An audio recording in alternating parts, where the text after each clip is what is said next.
Hello, and welcome to CNOR Certification Pathway to Excellence for 2025. At the end of the certification pathway review, we will be looking at recertification. But before we get started, I'd like to introduce our education team. We have Dawn Whiteside. She's the Director of Education and Professional Development. My name is Kimberly Jones, and I am facilitating this webinar today. I'm the Manager of Education and Professional Development, as well as the LMS Coordinator. And then we have Samantha Hendrickson. She is our Professional Development Associate. So we have a disclaimer that we like to make people aware of. And basically, as a certification organization, CCI's role is in developing and administering certification exams to determine those qualifications of applicants for certification. CCI doesn't require or endorse any specific study guides, review products, or training courses. You can prepare as an applicant for certification exams with any materials that you choose. Purchasing CCI review materials isn't a requirement for testing, nor does it imply successful results on the exam. So you can prepare with anything that you choose.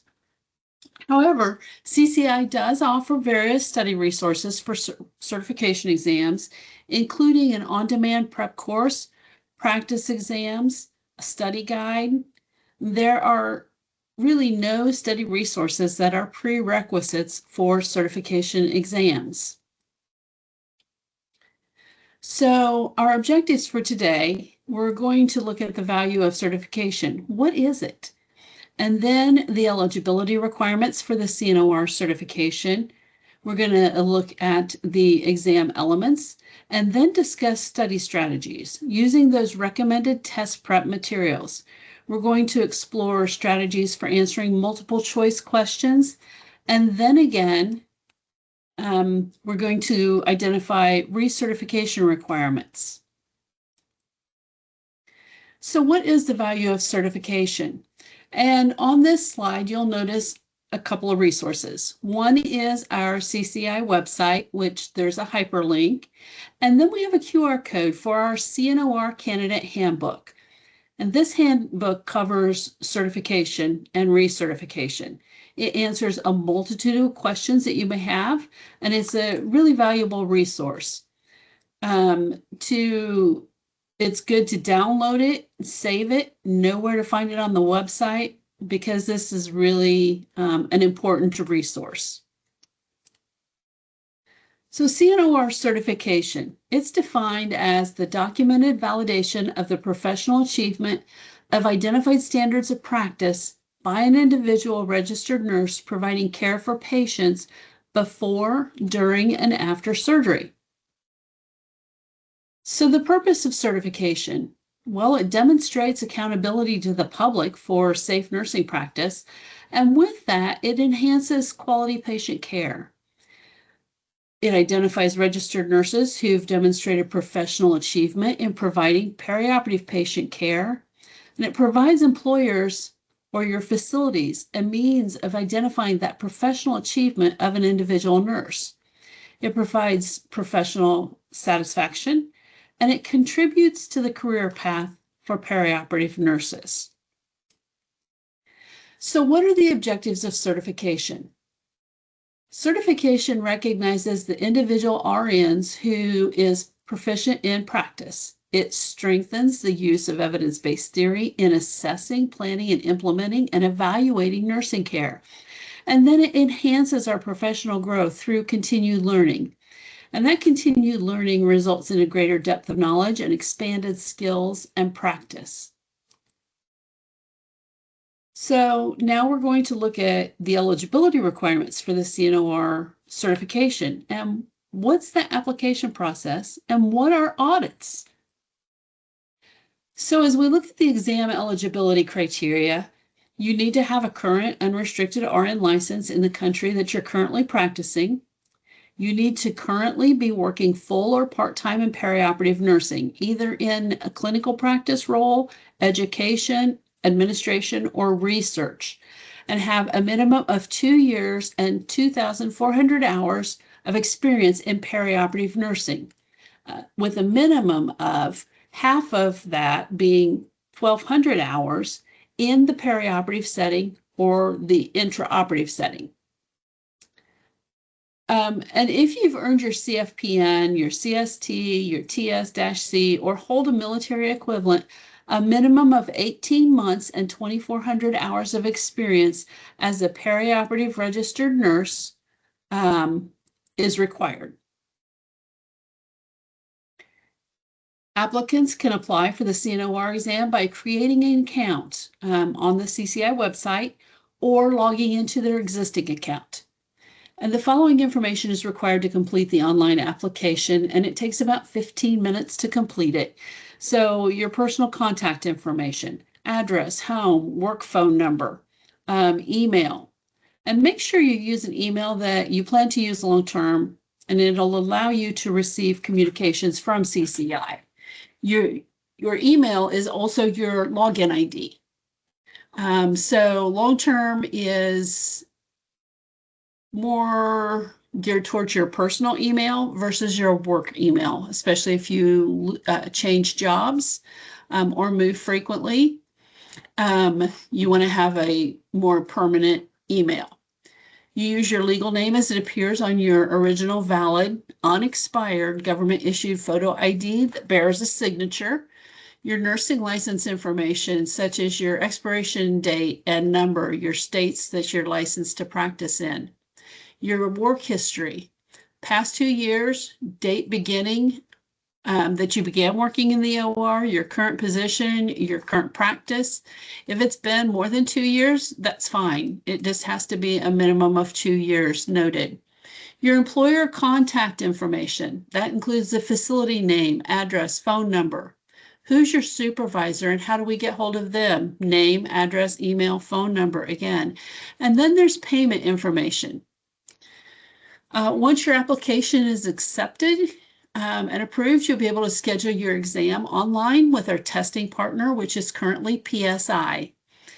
So you do all this application process, and then you can go schedule your exam. So there's a 3-month testing window. So after you've gotten everything taken care of basis, then your testing window is the next 3 months. So if you apply in January, your application's approved, you meet all the criteria, then your testing window would be February, March, or April. Say you want to wait till July and you do all of this, then your testing window would be August, September, October. Testing choices. During the scheduling of the test date with the vendor, you can choose to test in person or test with remote proctoring. Make sure that you review the candidate handbook on the CCI website for information regarding testing. Also refer to any information that you would get from our testing vendor. Applications can't be processed without payment. So all fees or any outstanding debts that you have with CCI must be paid in full, and all required fees are non-refundable. Fees are subject to change without notification, so we advise checking with our website for current pricing. And with the application and the fees, when you're applying, you can elect to register for a single exam take, or you can benefit from the Take 2 program. And the Take 2 program allows that CNOR eligible nurse to take the exam twice in a 12-month period if the first attempt is unsuccessful. And for more information on that Take 2 program, again, it's in the CNOR handbook. And then there's additional add-on options during application and payment. So I mentioned earlier audits. Well, information on applications may be verified. They may need to be verified. If there's a reason that somebody believes that an applicant may not have met eligibility requirements, or if an outside party informs CCI that an individual hasn't met specific requirements, the application may be flagged for audit. In addition, a minimum percentage of certification applications are randomly selected for audit. And the credentialing department will begin the audit by contacting the individual in writing to obtain documentation to substantiate the information provided. And information may be verified by telephone, email, and/or letter by the credentialing department.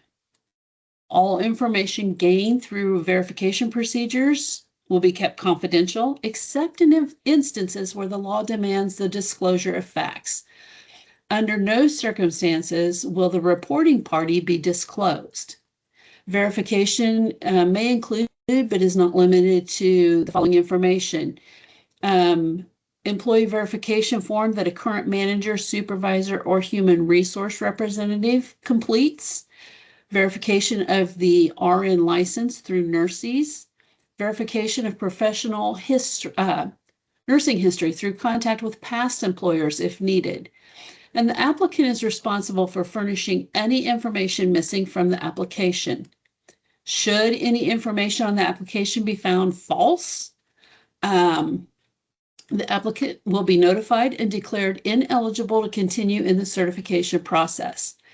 Delayed submission of documents and/or submitting incomplete documentation can result in a shortened testing window. An email will be sent to the applicant detailing the audit results after documents have been reviewed. Failure to comply with all audit requirements by the 30-day deadline or to successfully pass the audit will terminate your application, and there's no refunds of application fee paid if you are not successful in the audit. So what are the elements of the CNOR exam? What are subject areas and domains? How do we know all the things that we need to study for? So let's take a look going forward, and we'll see that things from our website to go over. So if you notice, there's a lot of percentages on this image. And these are our subject areas and domains. So these basically are broken down by the percentage of questions on the exam. So if you see 25% is patient care and safety. 16% is infection prevention and control of the environment, instrumentation, and supplies. And it just kind of filters down to 15%, all the way down to 6%. And so I'd like to make a point that even though the percentages may be low in certain areas, does not mean that they aren't as equally important in the exam. Questions can be weighted differently by the content that they have. So those are important things to think about. Be comfortable with all areas as you study. So we really want you to invest in study, and this is a great way to kind of start mapping out your study process. Questions within each subject area. They're written by a panel of experts, and the questions are written and triple checked for accuracy with the most up-to-date references. And these references are part of your study resources that will be discussed later. The most recent job analysis completed by CCI is used to ensure that the questions reflect the most accurate real-life experiences.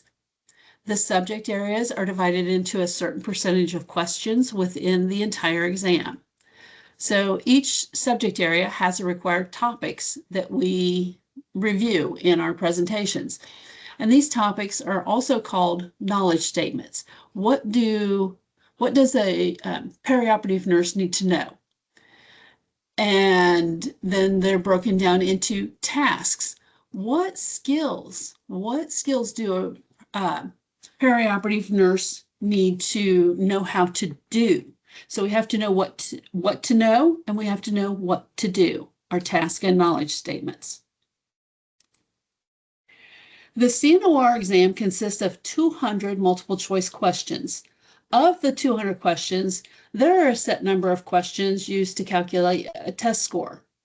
There is a set number of questions that serve as pre-test questions, and they don't affect your score. Pre-test questions are dispersed throughout the exam and can't be identified by the person taking the exam. The CNOR exam is a time test and must be completed in 3 hours and 45 minutes. And there's a computer used to take the exam that keeps the official time, and the computerized format of the exam requires basic computer experience. If you elect to take your exam with the remote secure proctor option, you must do a system check on your computer prior to scheduling the exam. And there's an optional pre-exam tutorial that will provide instructions on how to take the exam on the computer. It'll also provide examples of selecting answers and marking any questions that you might want to return to and review before you finish. The time allotted for completing the tutorial is completely separate from the actual exam time. Scoring for the exam is there's one reported pass, fail, decision score. Scores are determined by converting the number of questions answered correctly to a scaled score that ranges from 2 to 800, and you need a total scaled score of 620 at least to pass the exam. Applicants should answer all the questions, because any question that you don't answer may count against the final score. And the scaled score is neither the number of questions you answer correctly nor the percentage of questions you answer correctly. It's really transformed from the raw test score, and a scaled score allows for consistent testing, a scoring across all forms of the exam. So what is the exam? Well, it's a validation of knowledge related to current best practices. It's also a reflection of ideal practice. When we read our nursing textbooks in school, we say, well, that's not the real world. That's not how it's done in the real world. But what we need to think about is, what is the ideal world? We have enough staff. We have enough time. We have all of the available resources that we could need. That is what the exam is. What the exam is not is it is not based on individual practice, hospital policy, or lack of adequate resources. It is not focused on a single surgical specialty, a single patient population, or a single skill set. So when we take the exam, when you go to take the exam, expect heightened security measures. It's very similar to going to the airport to get ready on a plane. It's very limited in what you can take into the testing station. Your personal items are going to be stored in a small locker. So don't take in big items like a big purse and a big coat and, all of the things.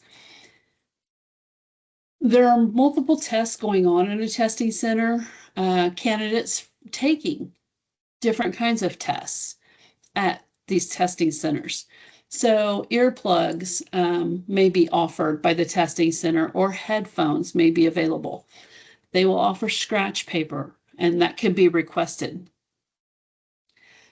It's possible to mark items and return to that item, and items are questions, so you can go back to it if you don't know.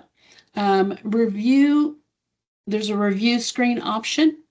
This is not a variable exam like the NCLEX. Again, scaled score, 620 out of 800 to pass, and you're going to know that pass or fail status prior to leaving the test center. So what are some study strategies using recommended test prep materials that we can talk about, and what are some resources? So time-saving tips. Do that self-assessment. Build on what you already know rather than starting from the beginning. The study plan is laid out in the domains with references, keywords, all sorts of helpful tools, but it goes from 1 through 7. Well, maybe you understand domain 7 really well. Maybe you understand, you worked in the ER, you know domain 6 really well. So what do you not know? Mark that as your starting points, okay? Those are the areas that you're least familiar with.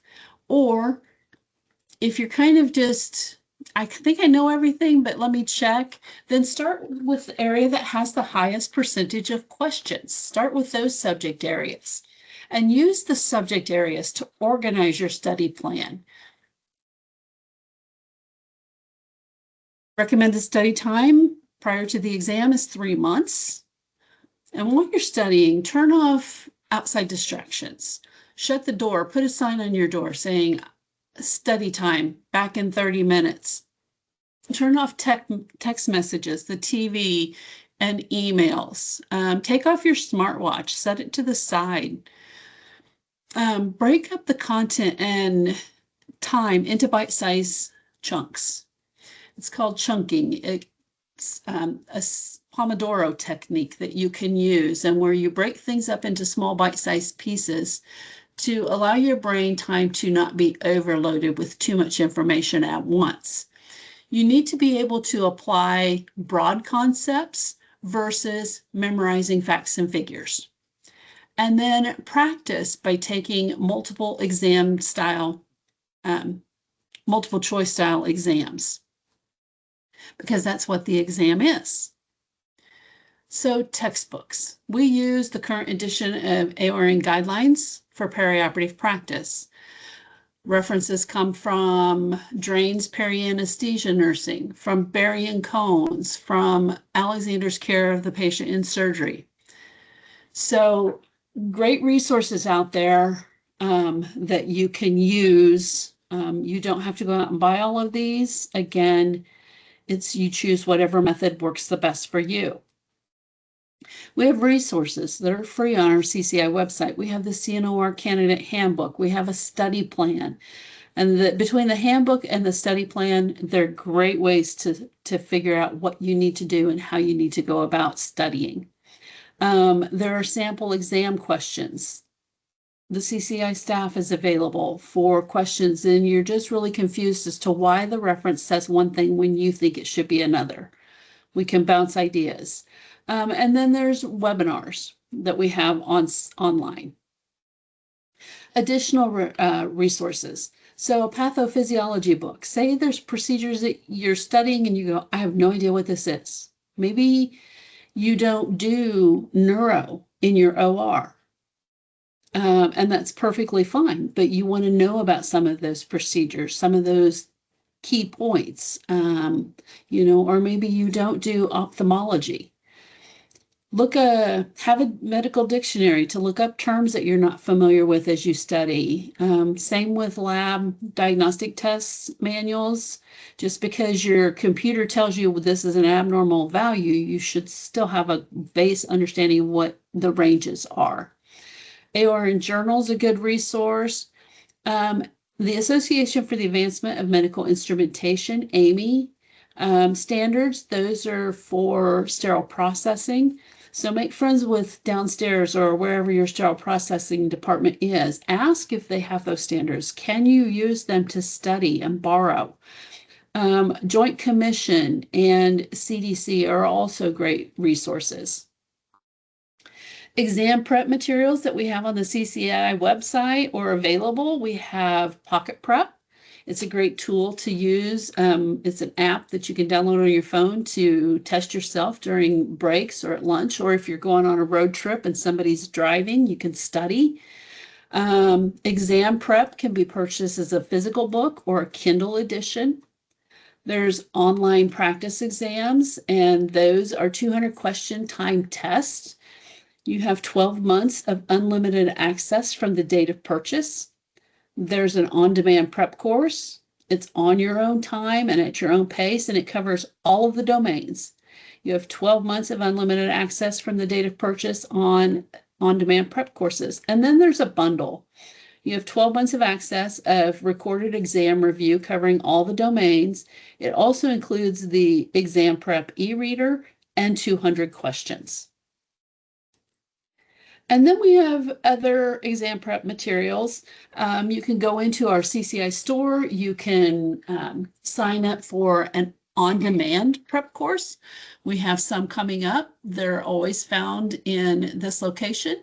You can sign up for spotlight courses, and spotlight courses are about a particular domain, a particular section that you just want to, you're having struggles and you want to hear somebody else talk about it to maybe get some more information. So CCI's website has got a wealth of information. Understanding the test taking process, there's a definite skill in answering multiple choice questions. Becoming familiar with techniques for responding to multiple choice questions will improve your chances of successful performance. So we're going to go through this. So there's components of a multiple choice question. There's a STEM, and the STEM is going to give you all the information that you need to answer the question. It's not going to give you anything extraneous. It's not going to be convoluted to make you go, what are they really asking me? The question can either be open-ended, where you fill in the blank, or it's going to be closed-ended, and it's going to have a question mark at the end. And then the options. There are 4 options. Those are your answer choices. There's only one correct. So again, 4 options with only one correct answer. The other 3 options are distractors. They're plausible. They make sense. They could be possible, but they aren't correct. There are no true false. There are no multiple choice. There are no choose all that apply. There are no everything but. There are no calculations requiring a calculator. There are no pictures to identify. And another great thing is you need to pay attention to keywords such as first, best, most, next. Common errors that people make. They read into the STEM. They read it and they think it's not got enough information and their brain wants to fill in. They overthink because not everybody goes into the CNOR at 2 years of experience. Maybe they've been in the OR for 5 years or 7 years and they say, you know what, I'm going to do this. I want to do it. I'm going to get a raise. I'm going to get this. Or I just want to do it for myself. And so they overthink the questions. People sometimes take too much time per question.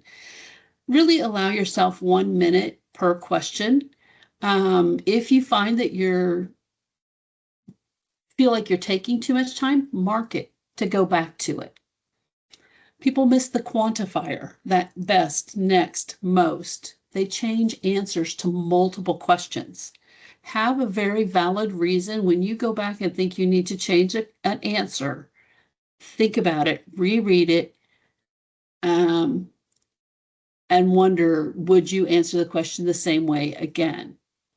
People expect to find the same questions on the exam that were on practice exams or other prep products or out on the internet and social media.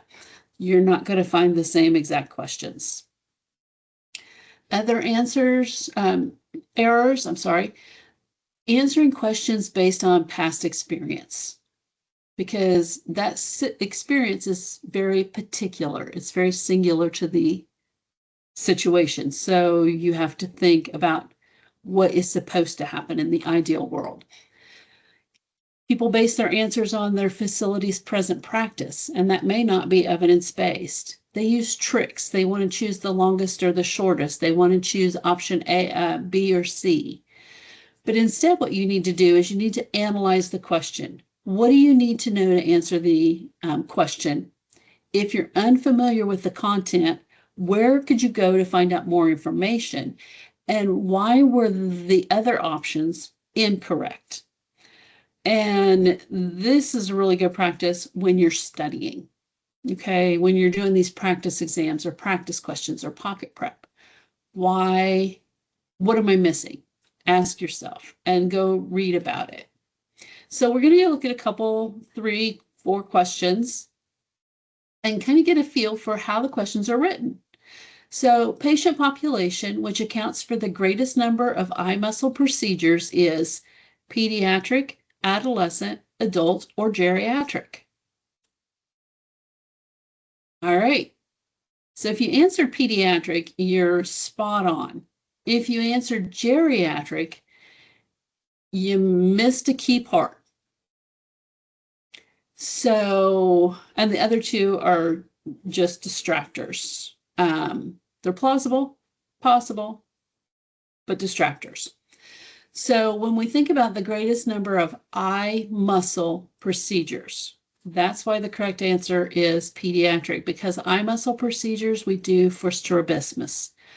So when you're studying, if it's content that you choose, Make sure that it gives you a rationale and it makes sure that the reference is current.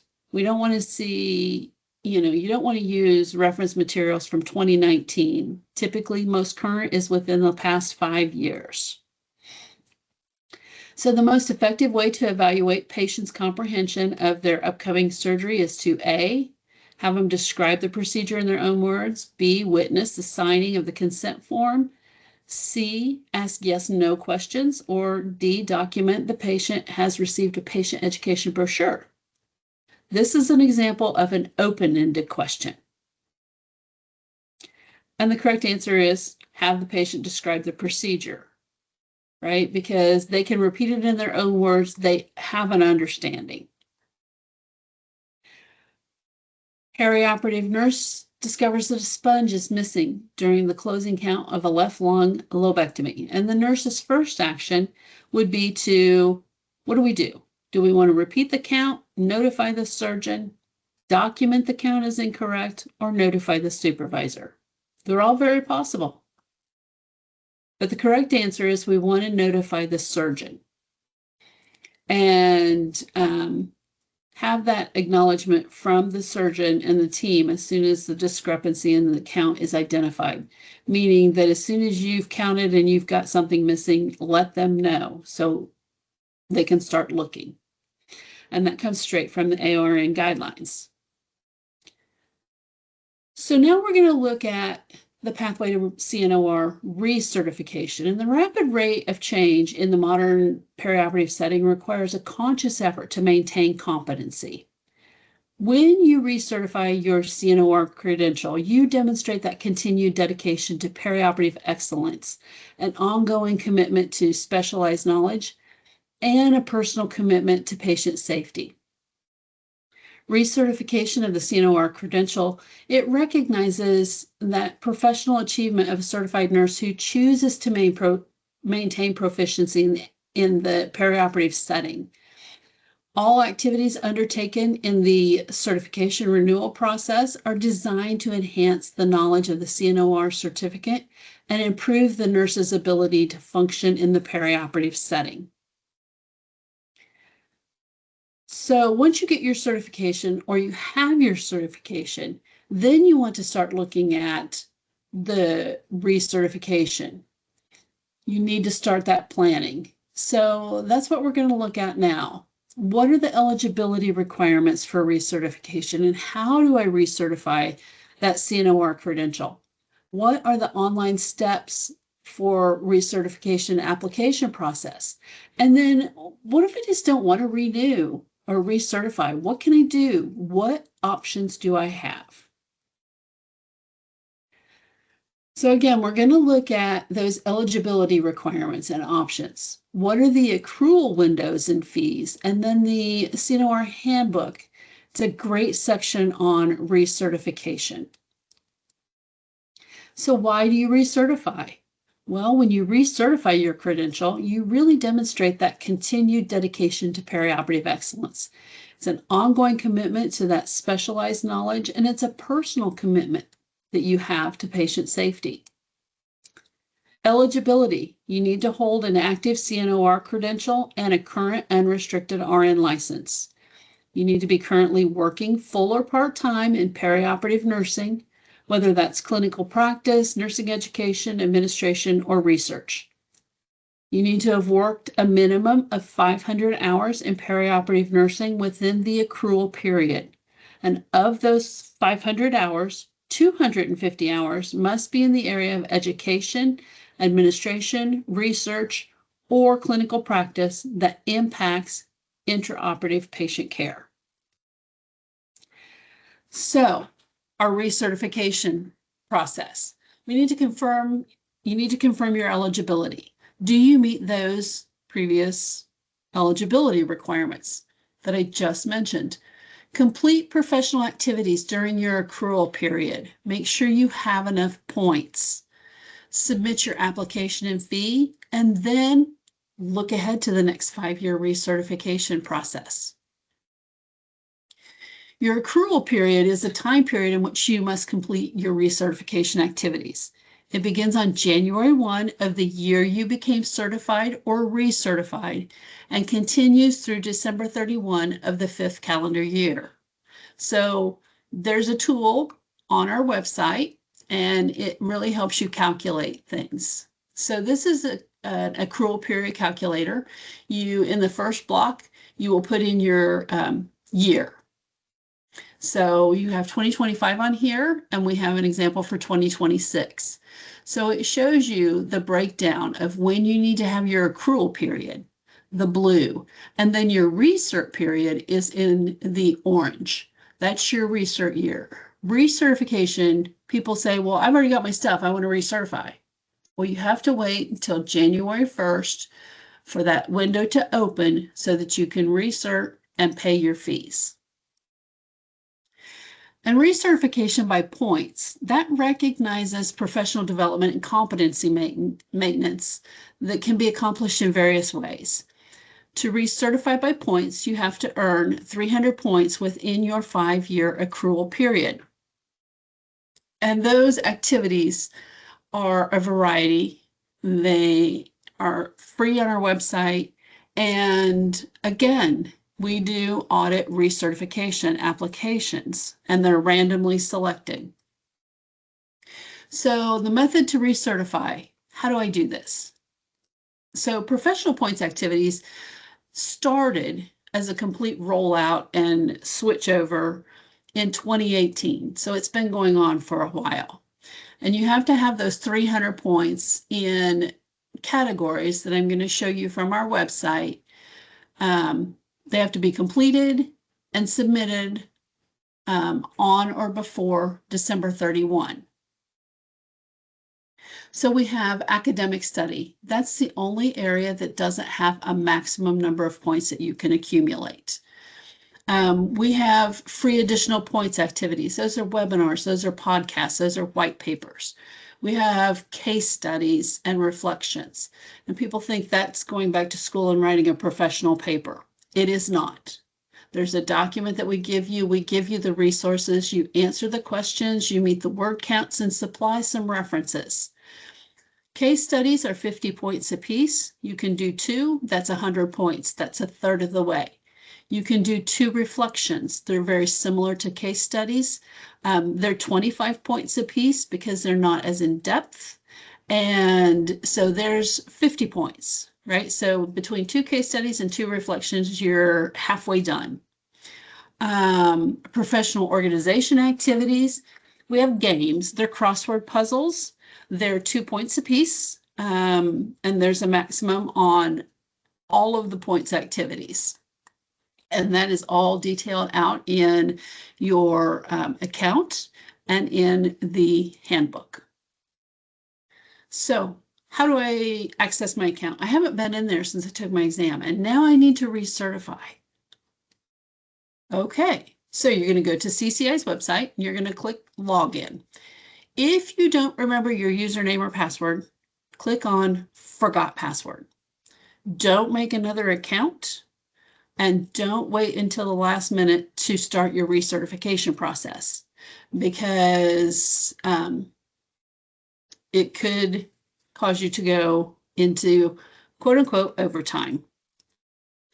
So log into your account. This is what our homepage currently looks like. The little shopping cart up there, you will see that gets you to our store. Any questions about certify or recertify, there's drop-down menus that you can also go to. So you log into your account. And again, it gives you a reminder that if you're returning to CCI and unable to access your account, please contact us. Okay? Don't make a new account, because if you have points already started and you did them like 2 years ago, and now you're like, oh, I've got to get this done. You forgot your password, you make a new account, those points you're not going to be able to see. And so on the back end, they can be merged, but it's just best practice, do not make a second account. Let us know. We will get you a response to get your password reset. When you get into your account, into your dashboard, you're going to go to My CNOR. When you're in your dashboard, your page, you're going to see your name. This person's current application is for CNOR recertification. The accrual period was from January 1 of 2023 to December 31st of 2027. Their recert year begins January 1 of 2028. So when you look down, you see the dashboard in the rusty orange color box. Then you see that they've got thumbs up, and then you see a yellow pencil. So what that means is thumbs up. They've got everything in place. They've got their RN license. They've got their continuing education done. They've met their points. And then they've got their experience documented and validated. So now they just have to wait until January 1st of 2028, pay their fees, and then they're good to go. So logging points. So each contact hour, so you can still do contact hours. They haven't gone away completely.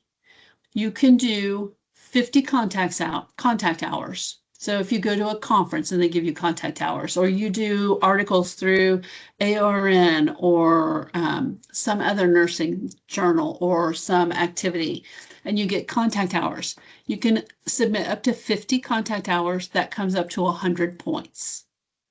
Okay. And so here's an example of points that were added to an account. And so this nurse has done some perioperative training courses or college courses for college credit. And so they have self-entered that. And then they have their training certificate. They have a BLS, right? So they've entered that and they provided the document.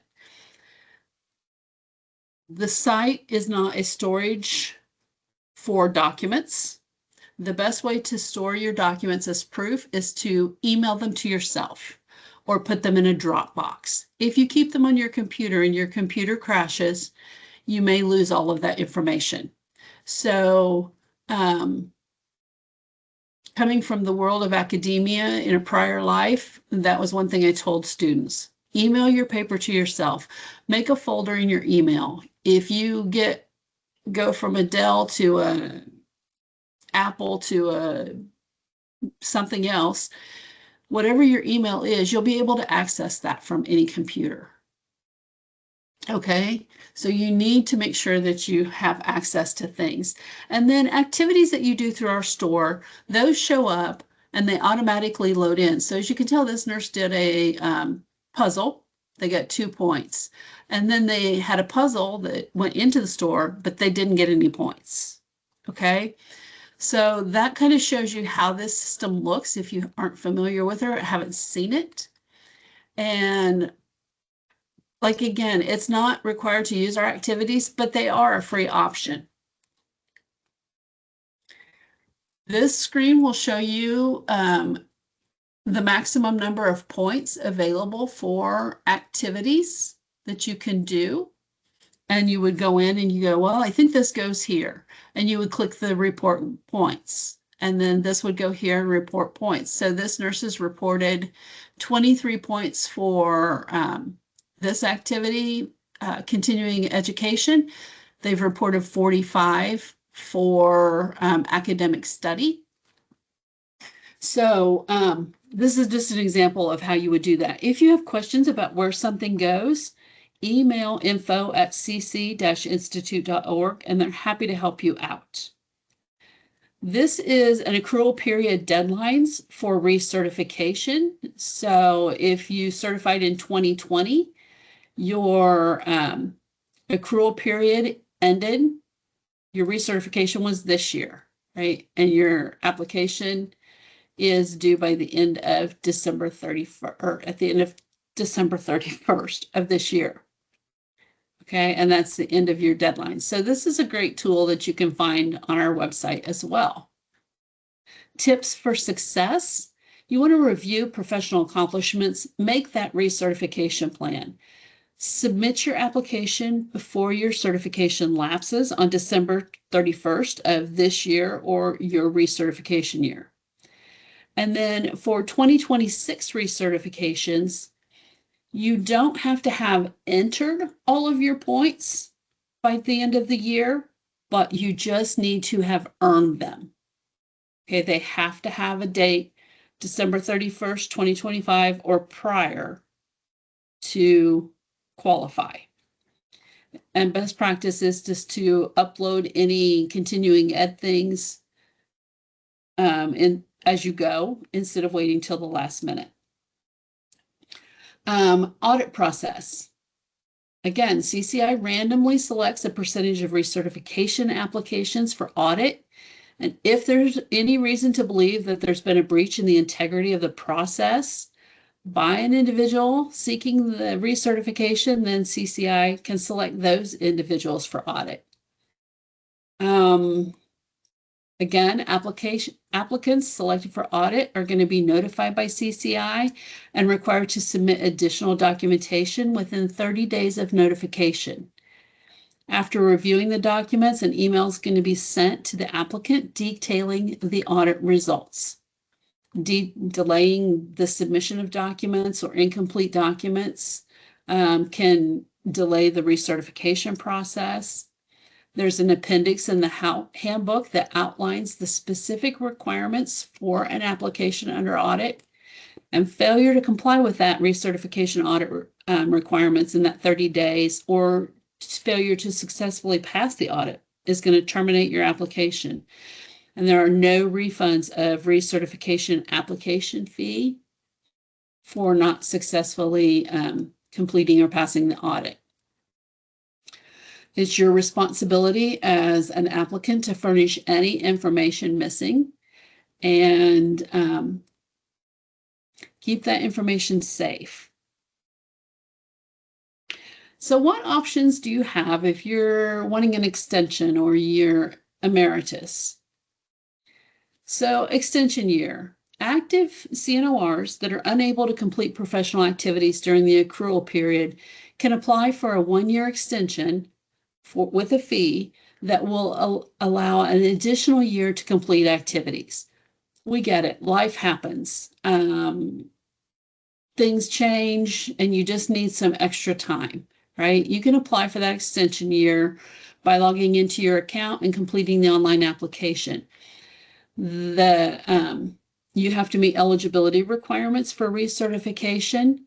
It's available only once every 2 recertification cycles. So for CNOR, that's twice in 10 years, right? Or once every 10 years can you apply for that. You have to apply in the year that you're due to recertify.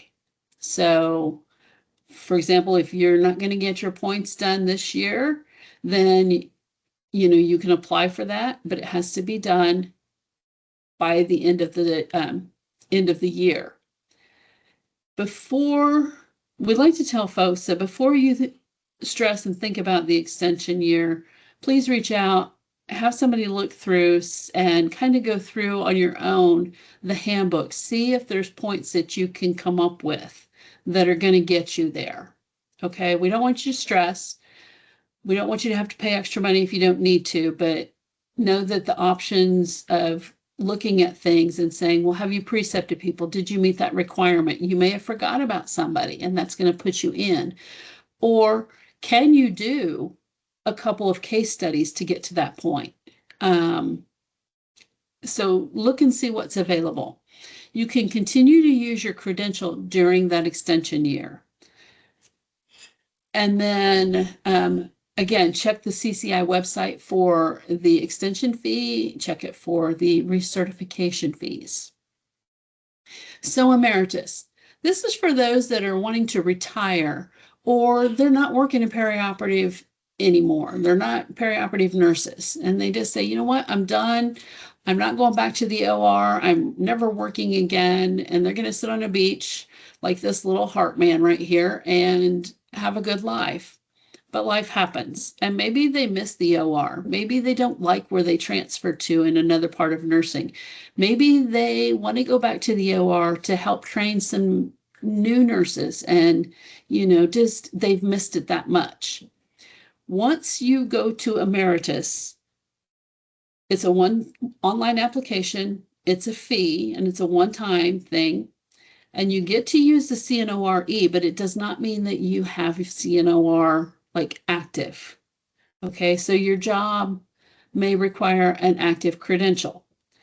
The only way to return to an active credential is to retake the CNOR exam. Taking the CNOR exam as an option to recertify is not an option. That went away.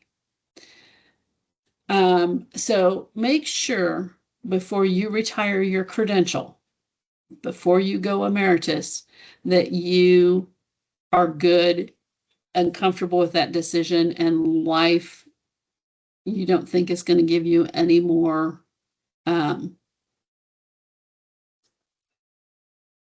how do I want to say? They're not going to throw any curveballs at you where you go back to work. So any questions? Reach out to our credentialing experts with individual questions related to your recertification or your account. Their email is info@cc-institute.org. There is a firewall between education and credentialing. Education can help you with educational questions, points activities, kind of looking at that aspect. We cannot see into your accounts. We cannot tell you how your points are. We cannot give you that information because we can't see it. There is a firewall.